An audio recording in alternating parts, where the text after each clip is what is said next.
Rhaenyra Targaryen foi preparada a vida inteira para ser rainha, teve seu trono usurpado e viu seus filhos serem mortos por isso, e mesmo assim não se intimidou perante seus inimigos, tomando o que é seu por direito. Porém, porque o seu reinado é considerado por muitos um dos piores e mais trágicos de toda a história de Westeros até os dias de hoje. Como a rainha que foi preparada a vida inteira para reinar, conseguiu tomar o trono de ferro em um período de prosperidade e glória e mergulhar o seu reino em miséria e caos. E afinal, será que tudo isso foi realmente culpa dela? No vídeo de hoje, galera, vamos falar da ascensão e queda do curto reinado de Rhaenyra Targaryen. E se vocês não viram, eu fiz um vídeo completo sobre a Batalha de Porto Real, explicando como a Rhaenyra de forma gloriosa tomou a capital e o trono de ferro. Eu recomendo bastante que vocês vejam esse vídeo antes desse, para depois continuar aqui, beleza? Esse tipo de vídeo, como vocês sabem, envolve muita pesquisa e por isso eu já conto com o seu like aí embaixo. Confere também a sua inscrição aqui no Voo Dragão pra gente chegar o mais rápido possível nos 100 mil inscritos. Combinado? Então bora pro vídeo. Mas antes de a gente começar o vídeo, galera, preciso falar de algo tão adaptável quanto o dragão em uma batalha. Seja no calor infernal do verão ou naquele dia corrido de compromissos, suor não é problema, pelo menos com as roupas da Insider, a nova patrocinadora aqui do canal. A Insider, galera, começou justamente resolvendo um dos maiores dramas da humanidade, as manchas de suor e mau odor. As undershirts que eles criaram foram o primeiro passo dessa revolução, e hoje a marca tem uma linha inteira de roupas tecnológicas que regulam a temperatura, são um antiador, desamassam no corpo e ainda deixam aquele ar de roupa sofisticada sem esforço. Seja para um dia puxado, uma viagem até um treino intenso, as peças da Insider são feitas para você não precisar se preocupar com suor ou até mesmo com espaço na sua mala, porque elas ocupam bem pouco volume e secam bem rápido. E para ficar ainda melhor, a Insider já deixou vários kits prontos no site, com peças que combinam totalmente entre si. Cada kit já vem com desconto especial, mas se você usar o meu cupom aqui do canal, o Voo do Dragão, ganha ainda 12% de desconto em cima. Então, se você quer roupas que se adaptam melhor do que um dragão em campo de batalha, o link tá aí na descrição e o cupom já vai direto pro carrinho. Valeu, Insider, por apoiar mais esse vídeo e trazer essa tecnologia pro nosso guarda-roupa. Agora sim, bora continuar o vídeo. Lembrando, galera, que o que eu vou contar aqui pra vocês hoje é baseado no livro Fogo e Sangue, e que esse livro é bastante enviesado, distorcido, afinal é um relato de vários personagens da própria história. Personagens esses que muitas vezes não gostavam da Rhaenyra, por exemplo. Logo, vocês precisam entender que nem tudo que tá nos livros acaba sendo realmente verdade. Começando, então, ao tomar o Trono de Ferro, a Rhaenyra se viu mais poderosa que nunca. A cidade era vigiada por 6 de seus dragões, sendo Sorax da própria rainha, além dos dragões Sea Smoke, Vermithor, Shipsteader, Carax e Asa Prata. No entanto, os primeiros problemas do reinado de Rhaenyra apareceram logo cedo. A rainha Alicent havia sido poupada e era vigiada e mantida presa dentro da Fortaleza Vermelha, junto com a sua filha Rhaena. Porém, o seu maior rival, o rei Aegon II Targaryen, estava desaparecido, assim como seus filhos, a Rhaenyra e o Maelor Targaryen. Lembrando pra vocês que a princípio o príncipe Maelor não apareceu na série e talvez não exista nela. Porém, é necessário falar dele aqui nesse vídeo porque ele é super importante para essa história. O que sabemos dos livros é que Larys Strong havia fugido com Aegon, seus filhos, no entanto, eles foram separados. Larys resolveu ir com Aegon até Dragonstone, enquanto Rhaenyra foi enviada para a Ponta da Tempestade e Maelor para a Vila Velha, sede da Casa Hightower, junto com Sir Rickard Thorne. Rhaenyra ofereceu, portanto, recompensas altíssimas para quem trouxesse Aegon e seus filhos até ela. Outro problema surgiu entre os aliados da Casa Rusby e Stackworth, que haviam sido mortos por Criston Cole antes mesmo da Batalha de Pôs das Gralhas. Os respectivos lords não haviam deixado herdeiros homens, apenas filhas de primeiro grau,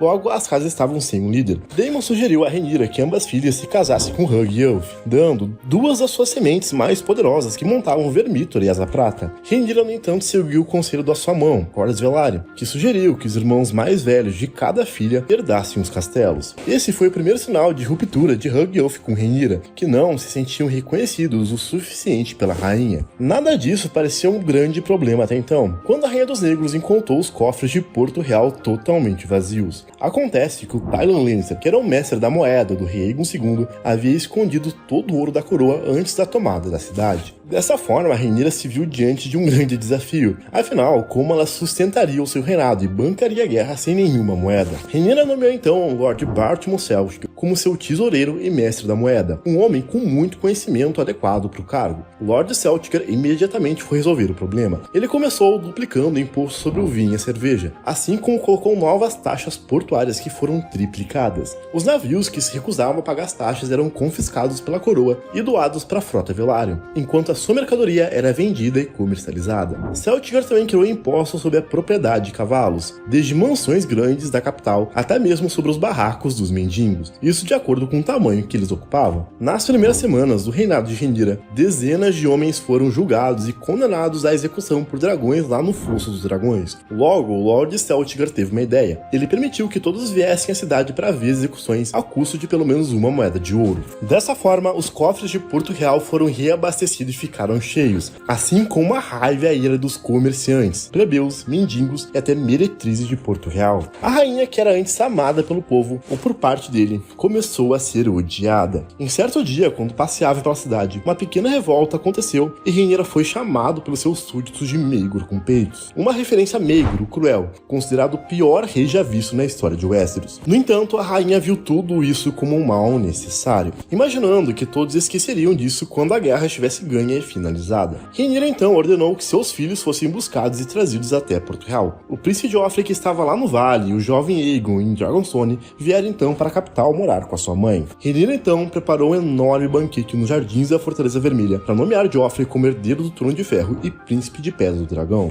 que em meio à fome e miséria da capital deixou os plebeus ainda mais furiosos. Festas e banquetes se tornaram cada vez mais comuns nos salões da Fortaleza Vermelha, sempre repleto de bolos, empadas e jarras fartas de vinho. É dito que Rhaenyra se tornou ainda mais rotunda nos dias que passou dentro da Fortaleza Vermelha, e que, de acordo com o Septão Eustace, a cada dia que sentava no Trono de Ferro, mais cortes das lâminas apareciam no seu corpo, nas suas mãos, braços e pernas, indicando assim que o Trono de Ferro havia rejeitado a rainha de todas as maneiras. O azar de Rhaenyra só piorou quando o príncipe Maelor foi encontrado pelos seus apoiadores, sendo levado a caminho de Vila Velha por Sir Rickard Thorne. Maelor foi despedaçado e morto junto com seu cavaleiro, e a sua cabeça foi levada até a rainha. É dito que Rhaenyra chorou ao ver a pequena cabeça do príncipe dentro de uma caixa, enquanto outros falam que ela riu e até mandou queimar a cabeça dele como uma forma de vingança. Alguns apoiadores dos Verdes, no entanto, relatam que ela fez até pior, mandando entregar a cabeça do príncipe Maelor num pinico para sua mãe, a rainha Rhaena, que entrou em desespero. Independente do que é verdade ou não, o que sabemos é que tais boatos se espalharam pela cidade, deixando a população de Porto Real ainda mais furiosa contra Rhaenyra, que a cada dia que passava era vista ainda mais como cruel e impiedosa. Tudo só piorou quando a cidadela anunciou o começo do inverno, enviando 300 corvos brancos no dia da donzela do ano de 130 depois da conquista.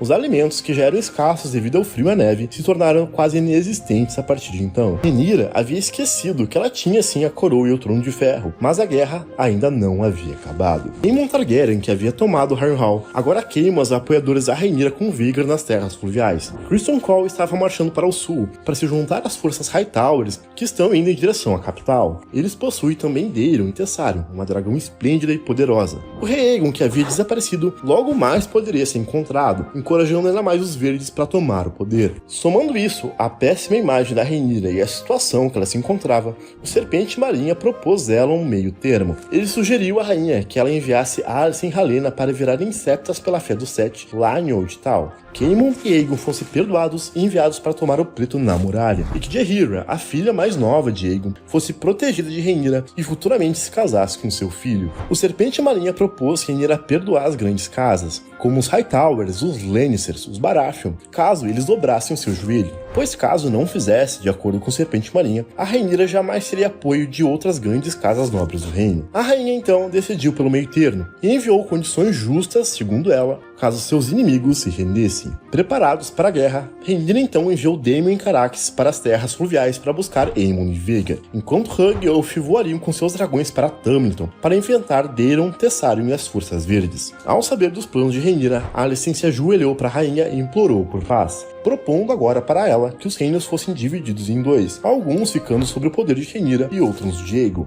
Ao negar a proposta da madrasta, Alicent chamou os filhos de Rhaenyra de bastardos, que mandou cortar a sua língua, o que não aconteceu por impedimento de Mysaria, dizem os boatos. Tamlinton, o pior aconteceu para Rhaenyra. As suas maiores e mais poderosas sementes de dragão, Hugh e Ulf, que montavam Vermítoras à prata, viraram de lado durante a batalha e traíram a sua rainha, e agora lutavam ao lado dos verdes. Desesperada, Rhaenyra mandou trancar os portões da cidade e prenderem Adam Velaryon, montador de Sea Smoke. temendo que o mesmo acontecesse com ele. De acordo com Lord Bartman Seltgar, bastardos são traidores por natureza, teria dito ele à rainha. Corlys Velaryon ouviu tudo e protestou contra as atitudes de Rhaenyra, que manteve a sua decisão. O Serpente Marinha correu para avisar Adda, que a tempo conseguiu montar em seu Smoke e foi voando até Tumbleton para enfrentar os Verdes, na tentativa de provar a sua lealdade e valor para Rhaenyra. Em seguida, Corlys foi preso por ordens da própria rainha, que julgou a sua atitude como traição. Mas o pior ainda está por vir. Após a traição de Hug-Oath, Tumbleton foi devastada, e agora os Verdes e mais 3 dragões marcham em direção a Porto Real. Dentro de 2 ou 3 dias, eles estariam nas muralhas da cidade, e logo o pânico e o caos se espalhou entre os plebeus. Com dragões em ambos lados, era certo que dessa vez Porto Real queimaria em chamas. Muitos tentaram escapar pelas muralhas,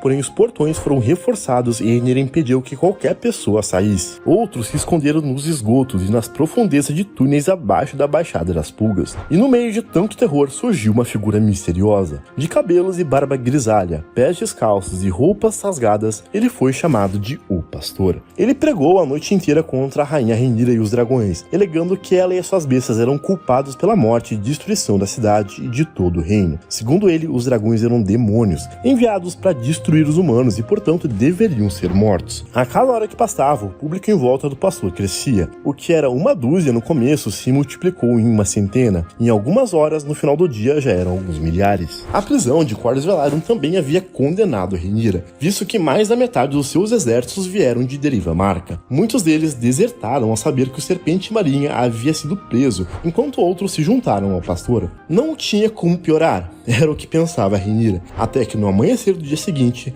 a rainha Helaena Targaryen, querida e amada pelo povo, foi encontrada empalada nas estacas que protegiam o castelo. A rainha havia caído da janela do seu quarto, mas como e por quê? Helaena havia sido julgada por alguém. Alguns dizem que Mysaria havia contado sobre o destino do príncipe Maelor para Helaena, enquanto outros falam que a Rhaenyra havia ordenado a sua morte, para que ela não tivesse a oportunidade de ver a sua meia-irmã sendo derrotada. Não sabemos a verdade até hoje. O que sabemos de fato é que aos poucos o ódio tomou conta da população de Porto Real, que definitivamente aceitou que a Rhaenyra havia matado Helaena. Na noite que seguiu, dezenas de tumultos e motins tomaram conta das ruas da capital, exigindo justiça pelos príncipes e pela sua mãe Helaena. Carroças foram viradas, lojas foram queimadas, casas foram roubadas e incendiadas. O odiado Bartman Seltgar, que morava lá no meio da capital, foi capturado e ateado a um poste, onde foi torturado pela população até a sua morte. O pastor então anunciou para as multidões que o cercavam que o dia da destruição que ele havia previsto havia chegado. A patrulha da cidade, que contava com mais de 500 homens, então entrou em ação. Eles foram atrás dos insurgentes e tentaram capturar o pastor, que fugiu ao ser protegido pelos seus milhares de fiéis. Aos poucos a patrulha perdeu o controle e foi dominada pelos revoltados,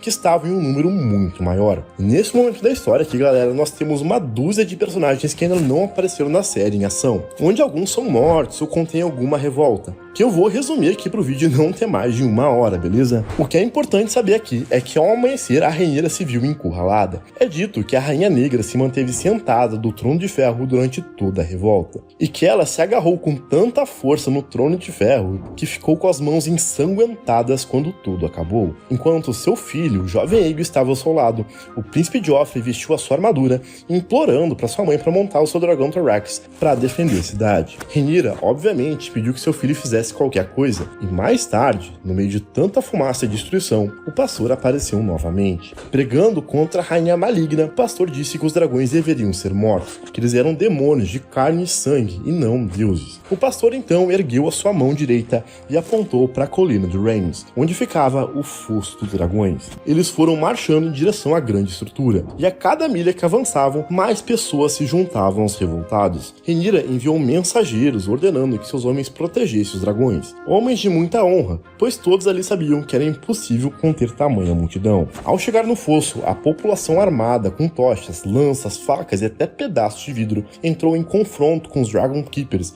e os poucos homens de Rhaenyra. Em poucos minutos eles conseguiram invadir a grande estrutura e foram atrás das bestas. Nesse momento estavam no fosso Tyrax, o dragão do príncipe Joffrey, assim como Morgorhu e Skiricus, os dragões do falecido príncipe Jaehaerys e de sua irmã Jaehaera. Todos eram dragões bem pequenos e considerados até bebês. Isso encorajou a população a partir para cima dessas bestas, que mesmo cercadas e sufocadas, atacaram os revoltados com toda a sua fúria e fogo.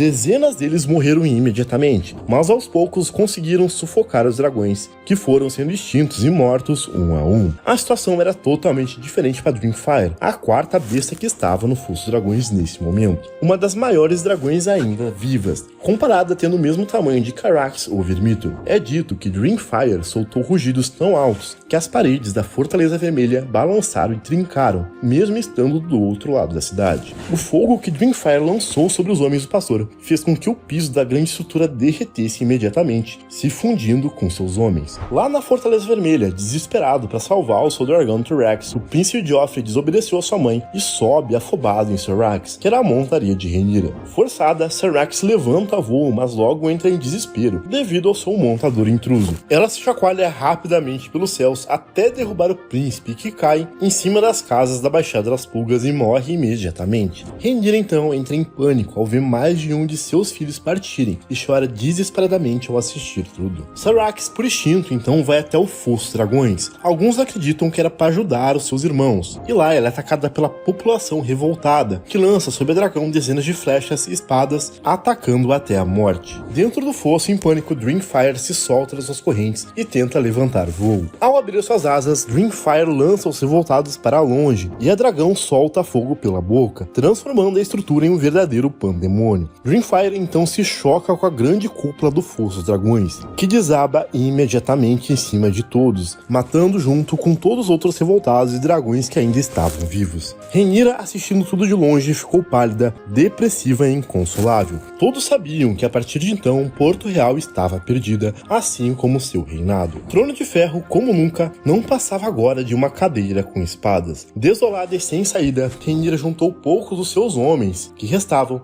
e saiu da cidade. Ela fugiu escondida e logo tentou abrigo com seus aliados das casas próximas. Porém, vendo que nenhum deles queria abrigar uma rainha sem exército, ela logo buscou ir para Dragonstone. É dito, de acordo com as lendas, que a Rhaenyra vendeu a coroa do seu pai e do seu avô para comprar uma passagem em uma embarcação para ir para Dragonstone. Esse era o fim trágico do curto reinado de Rhaenyra Targaryen. Agora nem verdes nem negros sentavam no Trono de Ferro. O que se viu a seguir foi uma grande anarquia, onde o verdadeiro caos e desordem governaram os 7 reinos. Mas essa é a história para o próximo vídeo. Galera, se você curtiu esse vídeo, confere a história completa de Sunfyre, onde eu conto o que rolou com Rhaegon II durante esse reinado da Rhaenyra. Ou então, fica com o vídeo onde eu te adianto as maiores cenas que a gente vai ver na terceira temporada de House of the Dragon. Por hoje era isso, valeu e fui!